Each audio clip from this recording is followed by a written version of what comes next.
Türkmenistanyň derňe ugullukları milli howpsuzlyk gulluklarının geçen ýylda suud edilen işärleriniň işlerine gaýtadan seredýärler. Käbir işler boýunça türme tutsaglygynyň möhleti kemildildi.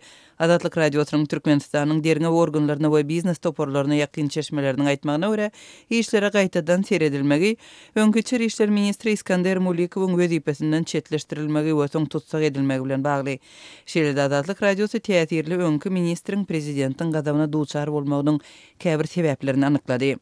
Häzir gaýtadan seredilýän jenaýat işleriniň arasynda Türkmenistanyň Milli Howpsuzlyk Ministrliginiň geçen ýylyň tomsunda suud edilen öňkü ýokary wezipeli ofitserleriniň işleri hem bar.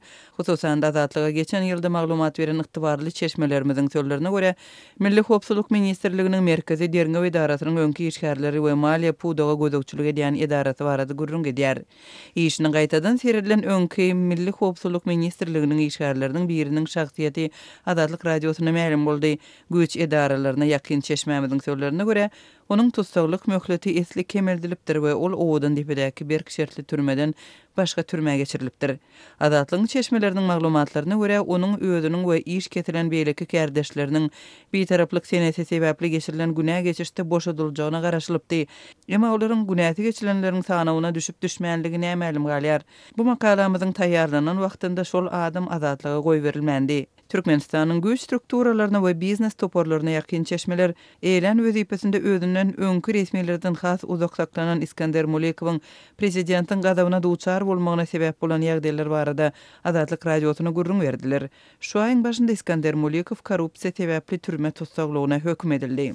Biziň çeşmämiz prezident Berdimuhammedowyň öňkü ministri hut özüniň terbiýelen we kemale getiren okuwçysy hökmünde seredenligini gurrun berdi. Şonuň üçin bir gençleriň we soňky duruşlaryň rekord sanyna garamazdan Mulikow 10 ýyllap ministr wezipesinde galypdy. Emma döwlet baştutanynyň öz şagirdine bolan gatnaşygy Aşgabatly telekeçe Çary Kulow bilen bagly wakadan soň çürtketik ütgädi Mulikowyň onuň bilen ýakyn gatnaşygy bardy.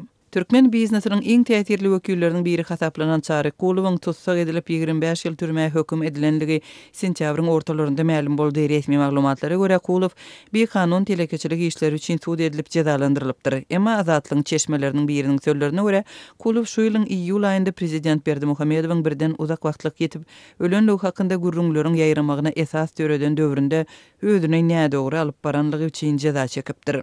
Azatlyk radiosynyň maglumatyna görä Kulow awgust aýynda tutsag edilipdir. Şeýle-de çeşme telekeçiniň tutsag edilmeginden soň Içeri işler ministri onuň boşadylmagy urunda prezidentiň öňünde hut özü tagalla edipdir.